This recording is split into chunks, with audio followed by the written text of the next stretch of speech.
had done.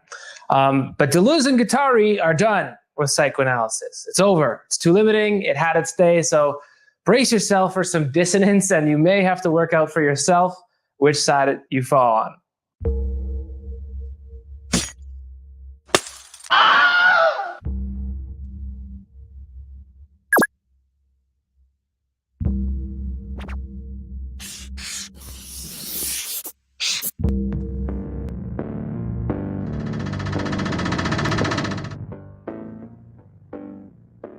This is going to be sweeping and long, so give me those contents and keep hold of your avocado toast. This book is really difficult. So maybe not as difficult as it seems the first time you open it. I'm not going to summarize the whole thing. I'm just going to make the case that it offers a model for an alternative politics. It's a left politics, but alt-left. Oh, that's exactly what we need. One more label for leftists to differentiate themselves from every other leftist on the internet. But no, this is a little different as a model. Still, it's interested in capitalism and a critique of capitalism, but far less interested in ideology. And instead, it focuses on generating resistances. This book, and here, let's try that movie magic right there. The title, let's break it down. First, Anti-Édipo. It's against psychoanalysis and to an extent, ideology critique also. The Oedipus, of course, is Freud's Oedipus complex, which is the foundation of psychoanalysis. Capitalism, which, as you know, is the global desiring machine, which captures our desire. And finally, schizophrenia, which is a model for how we could think more creatively and less, what should I say, hierarchically or structurally. Now, this goes without saying, but schizophrenia is a psychiatric disorder. It's unpleasant to have, I'm sure. Should the men of Orleans be silent? Jesus Christ, should he have been silent? But Guattari, the psychoanalyst, and Deleuze, the philosopher, see potential in schizophrenic delirium as a productive political process. It's an unusual hypothesis, but let's give it a shot. So for DNG, schizophrenic delirium is creative in that delusions and hallucinations spring forth into the world. And thought and language are nonlinear in the midst of this delirium. Now, of course, we don't want to imitate the content of this process of schizophrenic delusion, just the form or the movement of it in thought. Schizophrenic delirium is something actually kind of special. That is, it's unrepressed, uncoded, freed desire. And desire is the subject of this book. One more time. Desire is the subject of this book. This will help a lot if you try to open it and get lost. Now, desire is something that's almost never free. And trying to free it is why Dolce and Gabbana are both anti-psychoanalysis and anti-capitalist together in this same book. Like delirium, capitalism decodes, but it does so only so that it can trap our desires in new systems of control. Video link up there. Now, the delirium of schizophrenia is freed desire. Thus, it's a limit that not even capitalism can capture, channel, or control. So you and I gotta be more schizo to be politically effective. This is not revolution in the sense of overthrow, but revolution for a community within, pushing out. Here is the problem. Most of the time, desire is repressed by hierarchies and authority structures, or it's being channeled by capitalism. Being repressed and being channeled are, I guess, slightly different, but in both cases, your desire is not free. It's subject to one form of power or the other, either disciplinary or a control system. Conversely, liberated desire means desire that escapes the impasse of private fantasy. It's not a question of adapting it, socializing it, or disciplining it, but of plugging it in such a way that its process not be interrupted in the social body and that its expression be collective. Now, if you've tried it, this just might be the most difficult book you've ever opened, and that's because of its style. So here's a little sample. We are all schizos. We are all perverts. what neurotic, provided he is somewhat serious, is not leaning against the rock of schizophrenia? A rock, in this case, mobile, areolytic. Who does not haunt the perverse territorialities beyond the kindergartens of Oedipus? Now, the reason it's so difficult to follow, along with its sequel, 1,000 Plateaus, of course, is that DNG appeal to readers to think deliriously, not linearly, just like it's tough to follow the writing or speech of a schizophrenic during a psychotic episode. I am a seer of spirits. I communicate with souls.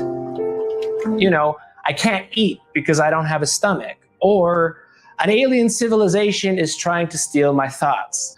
Deleuze and Guattari want to make this a model of political thinking. Hear this out, hear this out. It's good. It's difficult, but it's probably the most innovative post-68 political project I know of. One that's radically opposed to the simple class or identity politics that's the entire menu these days.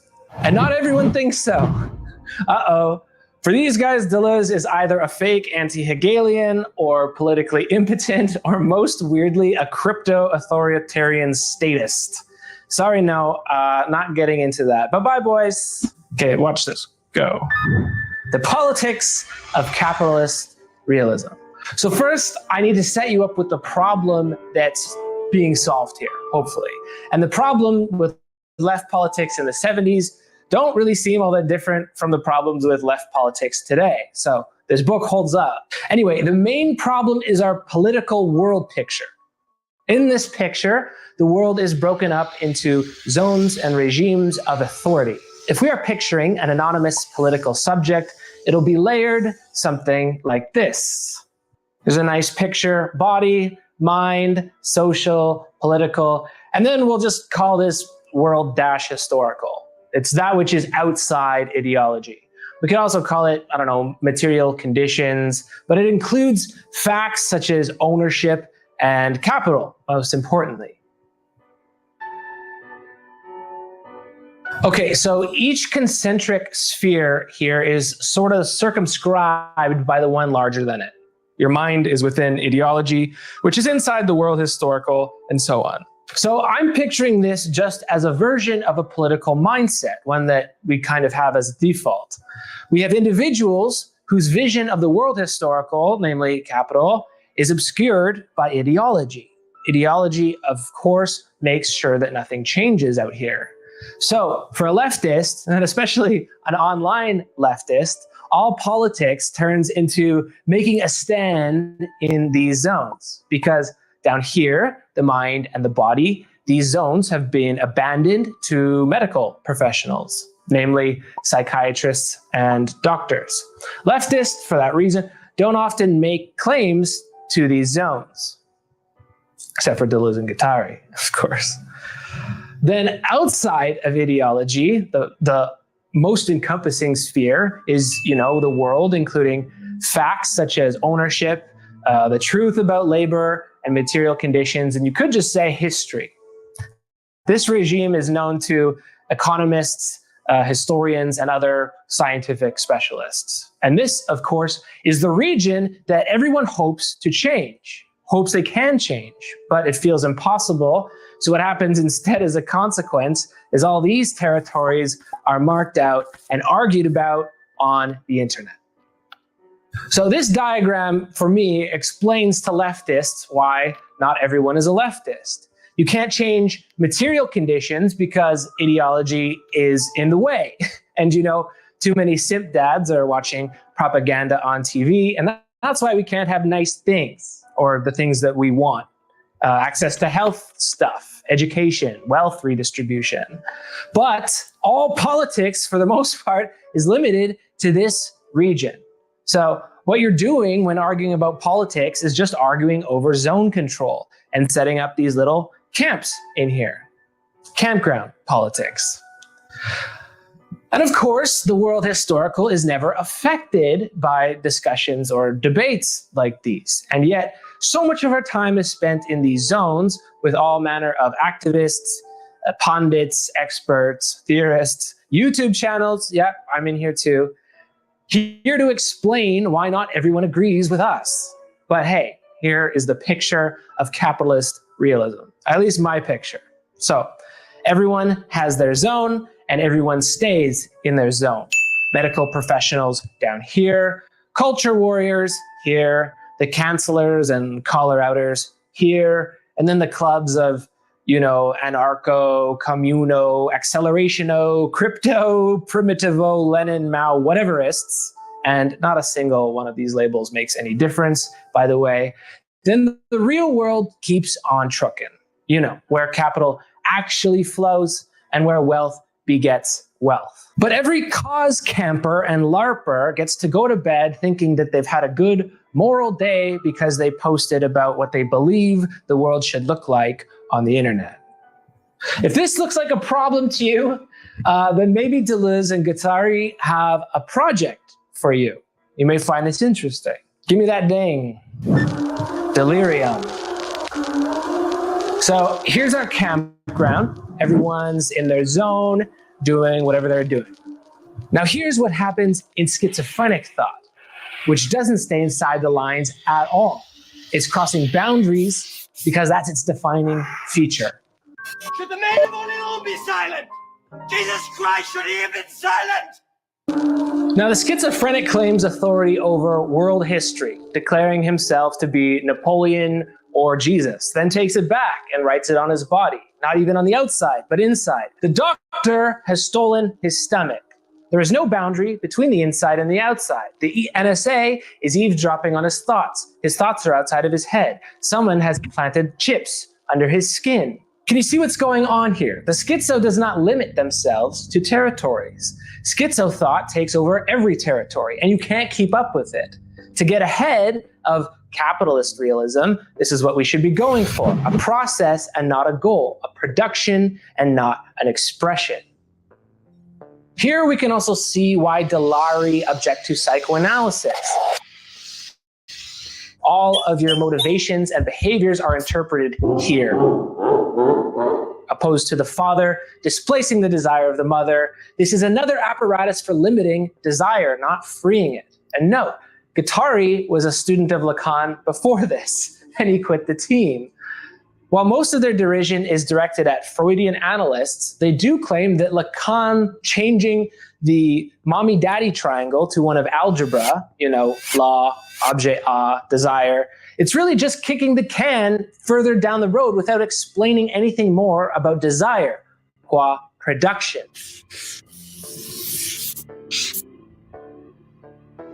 They hate this idea that desire is a lack, and that's why psychoanalysis is old news, and we now need to go to schizoanalysis.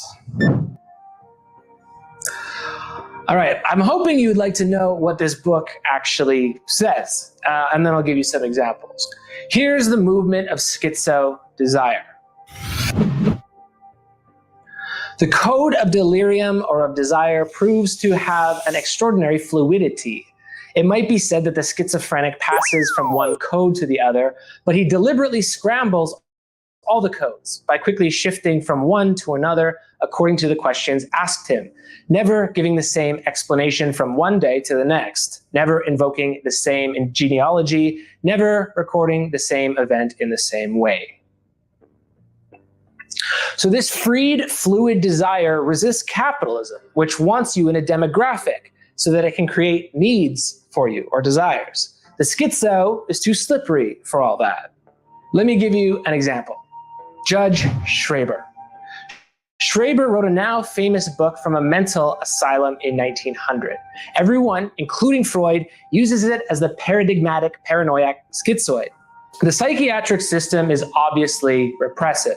It restrains desire, either physically or psychochemically.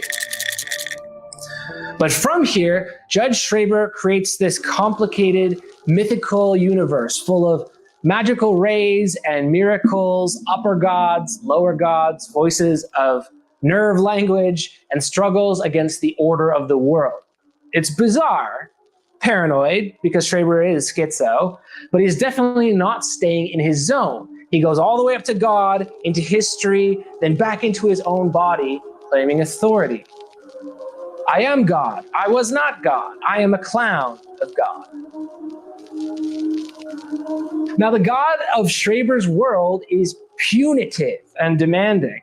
So Freud reads this and in Freudian fashion goes, oh, this whole thing must be a repressed resentment against the father. Deleuze and Guattari are like, no, stop making everything about the family and instead listen to what he says. Look at what he says. His language doesn't need to represent something else. What it does do is create these connections. So D and G have this concept called the body without organs. I've explained this elsewhere, but look at what Schreber writes in this book. I could not eat because I had no stomach. Sometimes, immediately before meals, a stomach was, so to speak, produced ad hoc by miracles. So he can't eat because he has no stomach, but sometimes he would get a miraculous stomach just there on the spot temporarily so that he was able to eat again. This is a diagnosis that a non-schizo wouldn't make. We find it humorous. Most non-schizos are fine subjecting themselves to a doctor's professional diagnosis, but not Schreber. And by the way, we're not done with Schreber's stomach because now he thinks there's something wrong with the miraculous stomach he just got.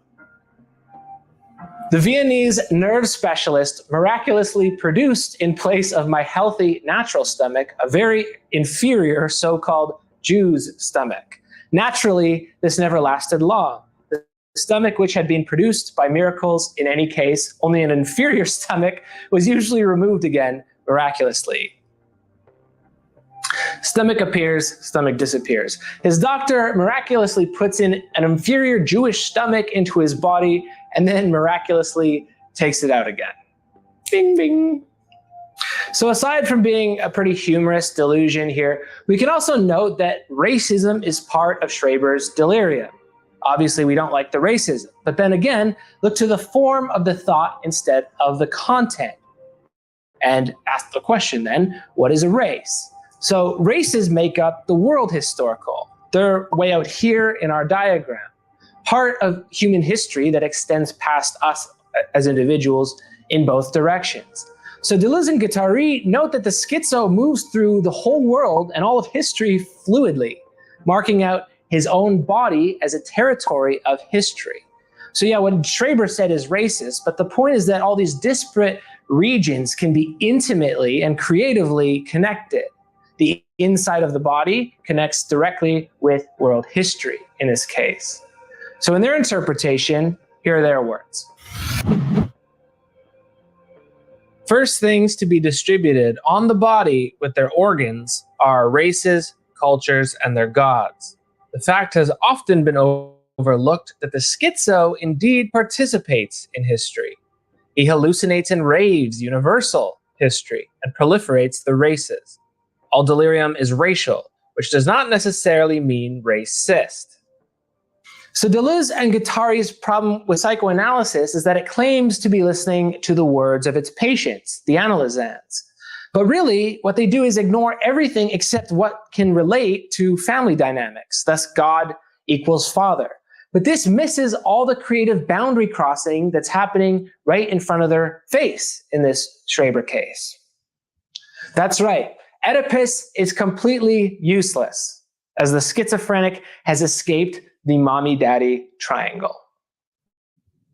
I don't know if I'd go so far as to say that. That's their words, not mine. So here's another example. A common delusion for schizophrenics is that someone's listening in on their thoughts. And that's crossing another boundary, the social and the mind. Sometimes they believe themselves to be messianic figures or the opposite gender temporarily. Sometimes their organs belong to a different race or they disappear entirely. See, all of this is inside the body, outside the body, in world history, in the social, in the mind. And there's utility here, and that's which there's no identity to which this creativity is affixed because it's always moving. Deleuze and Guattari would be adamantly opposed to identity politics for this reason. To commit to an identity is to have your desire captured and encircled by the state or by capitalism, And as a minority then, you have accepted the state's definition of you and become a statistic or a demographic. That is, you become molar. Becoming minor means you always elude the state. And to become minor, you need to follow the schizo. Okay, what does this boundary crossing look like? Well, this depends on what you're doing. They tried it as writers. You can see the result here. This is the table of contents from 1,000 Plateaus, which creates an assemblage of concepts from literature, psychoanalysis, history, science, art, etc. They're happy, intentionally going all over the place. And Guattari explains why. The psychoanalysts have their own cooking utensils, and the politicians have their own, etc. The necessity to re-examine this division is not born from some concern for eclectism, and it does not necessarily lead to some sort of confusion. The same way that it is not due to confusion that a schizophrenic jumps from one register to the next. So you can see the intention here. It is the reality he finds himself confronted with that drives him to do it. Well, from this perspective, people in the human sciences and in politics should, in a sense, go a little schizo, to have the same ability to embrace all the disciplines together. That is, of course, to not get stuck in camps. The creative subject imitates the desire of schizophrenic delirium. Boundaries and disciplines are nothing to it. They are collapsed. It has no inside, no organs. It's an intensity purely on the plane of immanence. And that's the nomad, in contrast to the state specialist, another new character in Deleuze and Guattari's philosophy. I'm not going to tell you what to do, and I never tell anyone what to do, but this is an interesting way to reconsider the social field. So here it is. It's an offering.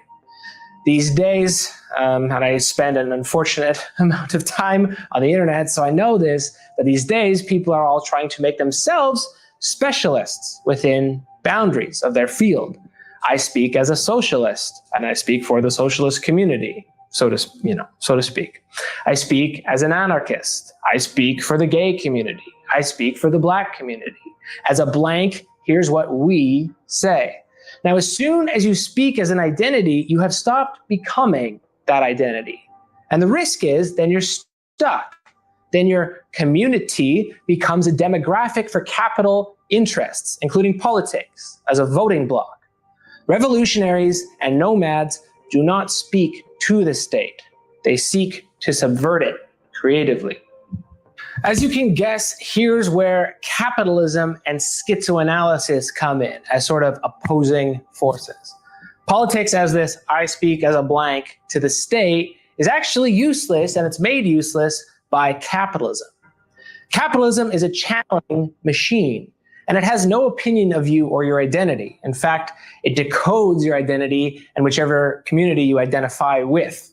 Capital growth goes wherever it wants, over borders, into computers, creating value here and destroying it elsewhere. Capitalism is a flow that decodes what we would call tradition, mores, and identities. This is exciting in a way because it does the same thing as schizophrenic thought, which also ignores boundaries, and it goes where it wants. But capitalism has one limitation from which it can never escape: the profit motive. Once it identifies you, it's going to try to channel your desire, usually as a demographic representative, as an identity. It will create needs for you. Here's what you want. Here's how to look. Here's your 5-year plan. Here's what's wrong with you. And here are your meds. Capital captures for profit.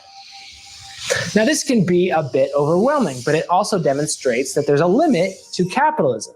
And that's our advantage in resistance, to become other than ourselves. So becoming schizo, becoming minor, becoming nomadic. This is the mode of escape, whether it's as an artist, writer, musician, or most importantly, as a political subject.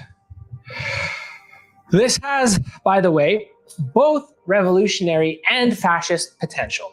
Nazism, for example, crosses and folds the social field by drawing on mythological histories, race science, and divine destinies, and the theories of Alfred Rosenberg, for example. But there's also a revolutionary potential in a schizoanalytic, virtual desiring machines. There are tons of examples in Deleuze's schizoanalysis, both in Anti-Édipo and Thousand Plateaus, but they were written in the 70s, so I think they're not going to have the same resonance with us, probably. So that's why I'm going to offer you here a different example for you, one that emerges adjacent to the beating heart of capitalism in New York City. Final section. To be honest, I'm surprised you're still here. Thanks. I hope you're having fun. I'm getting a little sweaty. Now, the Native Tongues Collective is a small movement from the late 80s and early 90s, but it follows the schizo line of deterritorialization, uniting history, both real and mythical, art, music, and style in a movement of identity creation. It also, I think, serves as a productive model for political resistance.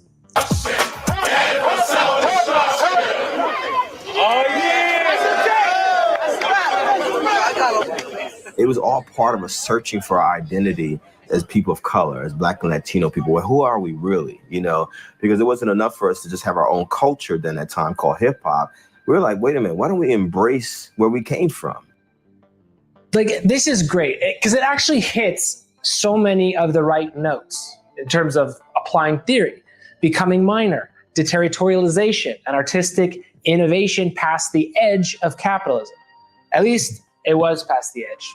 Probably not anymore, but it takes a lot of effort, continued effort, to stay past the edge of capitalism, which again seeks to capture the new desire and anything that you've created, really. Anyway, back to this. This little energy explosion includes all the potentiality in creating yourself as subject. In this case, it's becoming minor. First of all, here are the native tongues. So obviously they're a visible minority relative to white America and a creative minority relative to the profitability of hip hop in the late 80s compared to like gangsta rap, for example. Now, for Deleuze and Guattari, minorities can deterritorialize a major culture because no matter how inside a culture a minority is, they can always see it as if from outside. Their main example is Kafka's literature, who was Jewish and wrote in Prague German as opposed to High German. But you get this outside perspective from within as a minority. So the Native Tongues Collective deterritorializes by consciously breaking from the existing symbols of captured or commercialized hip hop. Hip hop was growing in popularity, and this collective, including the groups De La Soul and A Tribe Called Quest, are known for this lyrical style called conscious rap.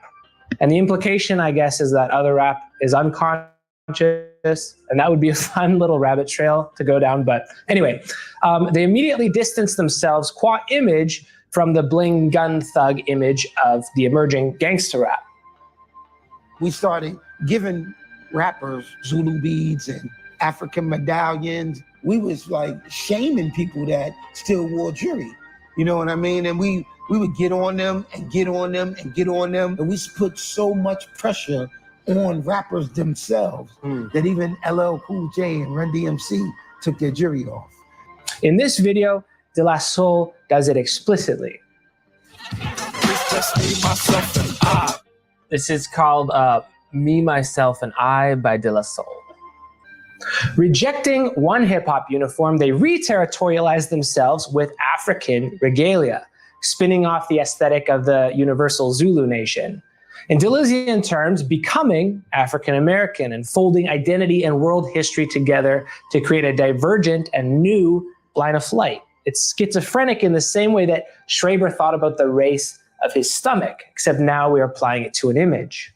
Now, Deleuze and Guattari give the, I guess, prereqs or what to look for when something's being deterritorialized in a minor literature. And all three of these things apply here. So the three characteristics of a minor literature are the deterritorialization of language, in this case through rap music, obviously, the connection of the individual to a political immediacy, and the collective assemblage of enunciation, we might as well say that minor no longer designates specific literatures, but the revolutionary conditions for every literature within the heart of the established literature.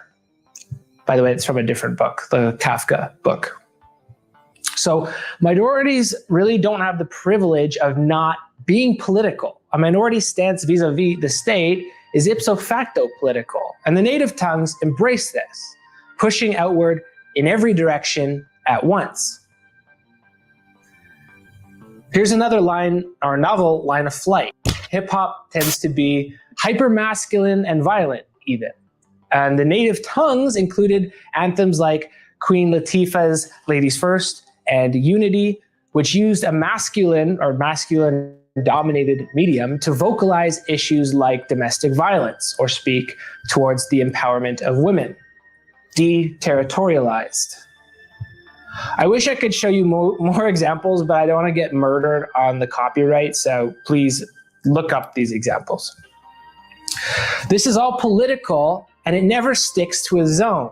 This collective was very involved in community organization and against drugs and violence, which is elsewhere valorized in hip-hop. Now, this in itself is not that different from a lot of political organization, but what makes this special is that the whole orbit of identity formation and political activity circles art, hip-hop, invention, lyrics.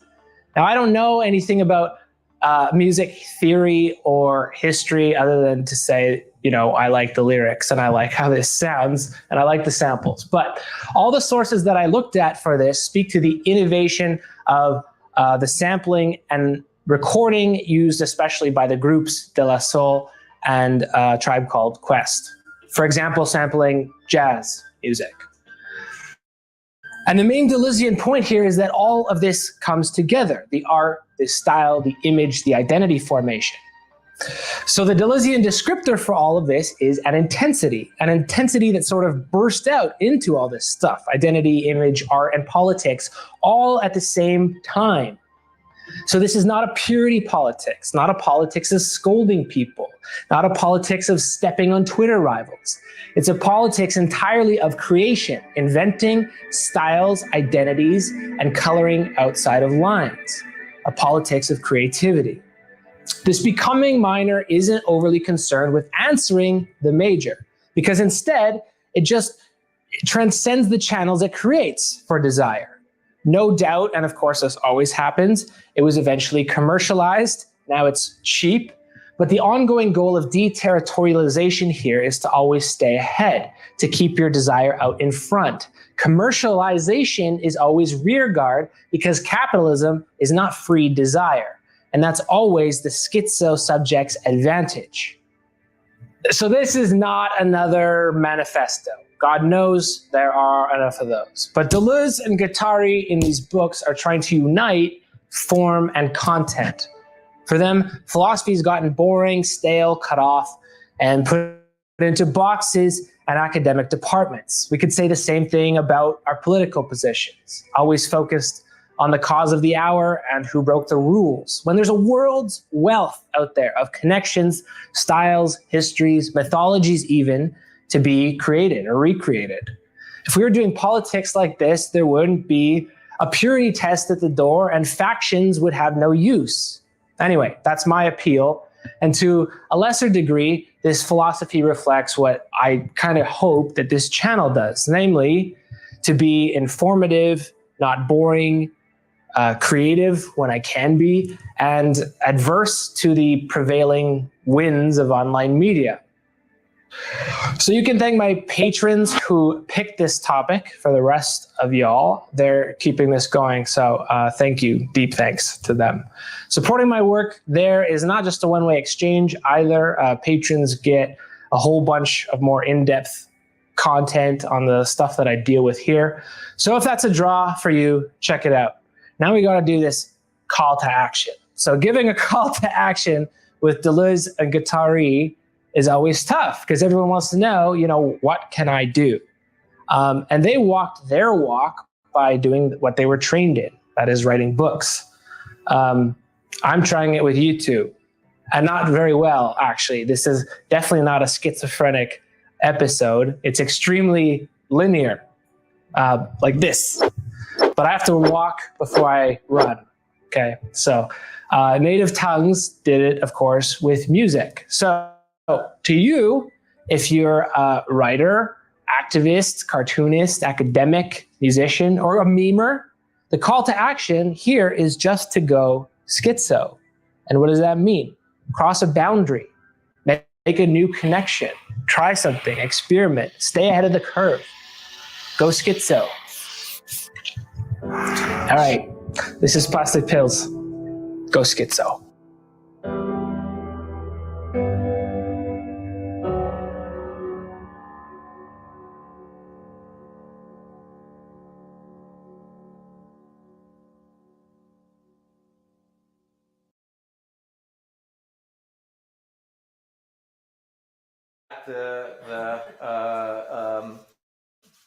A biography of Elvis Presley, right? This is what's so he has this biography of Elvis Presley. He's sitting on the beach. He's reading. He says, "I'm going to go in the water," and his friends are saying, "You know, he's never really like thought about Elvis before, right?" So she picks up the book, right, and it's Difference in Repetition underneath the cover, right?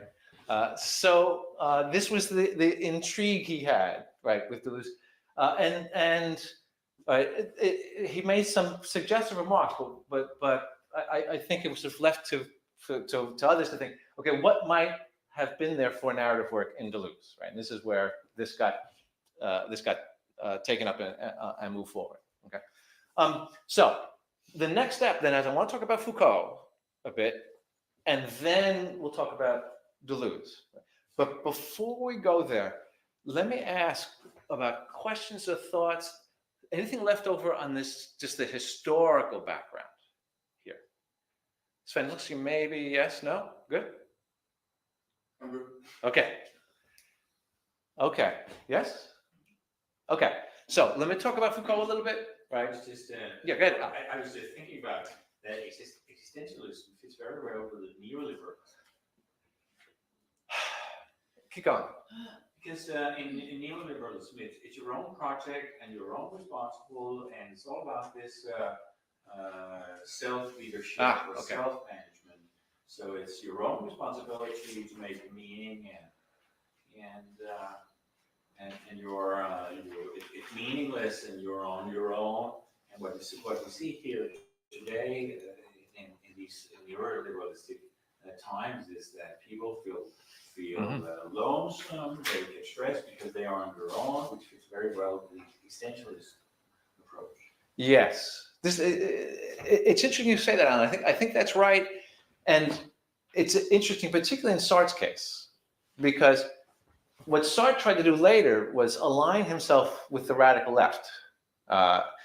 So he became a Marxist, and then the question for Sartre was how to reconcile his existentialism with his Marxism. Right?